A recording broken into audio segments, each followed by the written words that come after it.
2021 was a great year for games. The handful that I did play, I absolutely loved. Here at PIP, we didn't want to do a definitive game of the year. We chose to do something different and pick 5 games that got us through 2021. The games I chose were the ones that I got to play with an amazing community, a game that I played with who is special to me, a game genre that I forgot how much I loved, and a security blanket of a game that I brought more friends into the fold and got to experience a story with them all the way till the end. Without further ado, let's jump right into it. The Dark Picture games have now become a Halloween tradition for me. I am all in when it comes to Dark Picture anthologies by Supermassive Games. It all started way back playing Until Dawn on the PlayStation, and I never looked back. Letting the community choose all the decisions for what we do and seeing who dies and who lives at the end is an amazing experience. This year, it was The House of Ashes, a story about the old tombs that was uncovered, and also uncovered ghosts and creatures that thrive in the darkness. They did not miss a beat on this installment with making decisions that make a difference and killing characters without any hesitation, depending on what choices were taken by the user. The only thing I'd love to change, if there was one thing to change, would be no time limit on picking a choice. I love this game, and playing with my chat is so much fun, but pausing and playing after every decision is kind of annoying. Supermassive's engine is in full effect here, and the characters look great. Their emotions come out, and every choice that you make, you can just see it in their face, and how they feel about that said choice. This game earns its jump scares with great performances from each of the characters, and I know it got me a handful of times. Coming in at number 4 is Resident Evil 8 Village. As a sequel to the awesome Resident Evil 7 Biohazard, I was excited to play this game. Capcom took a risk with the first-person perspective and nailed it in that game. I can safely say they kept that same formula for Resident Evil 8 Village and nailed it as well. The main reason why I love this franchise is because of the tight corridors and getting that claustrophobic feeling while playing the game. First person delivers that in spades. Exploring Castle Dimitrescu felt like it was the old RE games, doing puzzles and putting amulets in different places. It kind of felt like the police station from Resident Evil 2. Afterwards, getting to the dollhouse, this felt like an escape room, and it was terrifying. Capcom outdid themselves with this, and I was on the edge of my seat the entire time I was in the house. As you progress through the game, the story and gameplay starts to open up, but something gets sacrificed with that: the tension. The latter part of the game never got that feeling again of tension, but with the visuals that are beautiful with the RE engine and seeing where the story led, this game was a treat to play. Number 3 is a game that was on my radar the first time that I saw it, but I kind of forgot about it until now. Until Mario from Point in Progress told me about this game and loved it. He said, "This is a game that you're gonna love."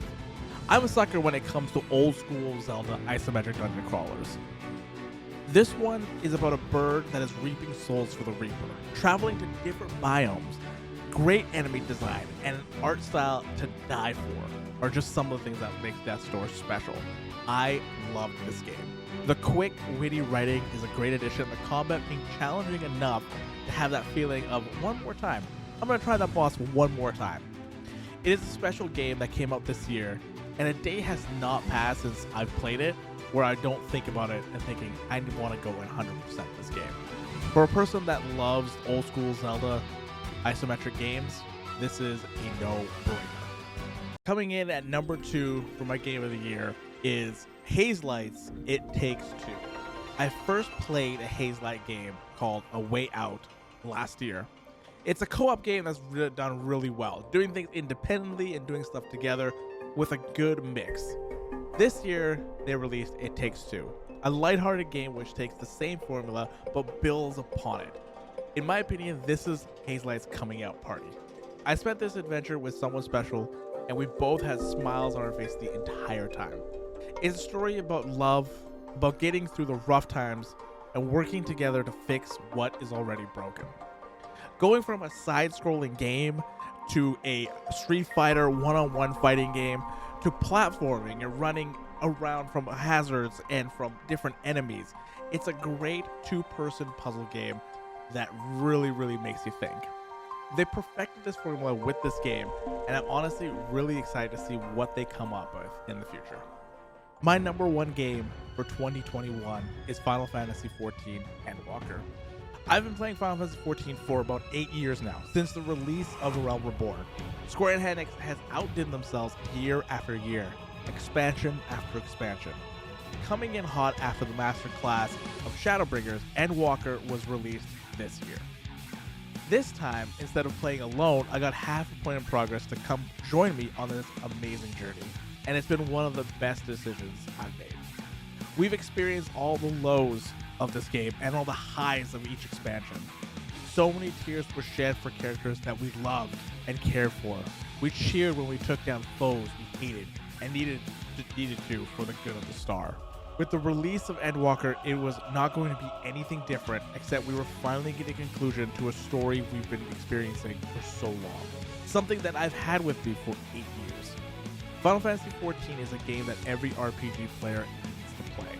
Every RPG lover needs to play. Even if it's solo, it is captivating. It will take you to all emotional states that a game has not.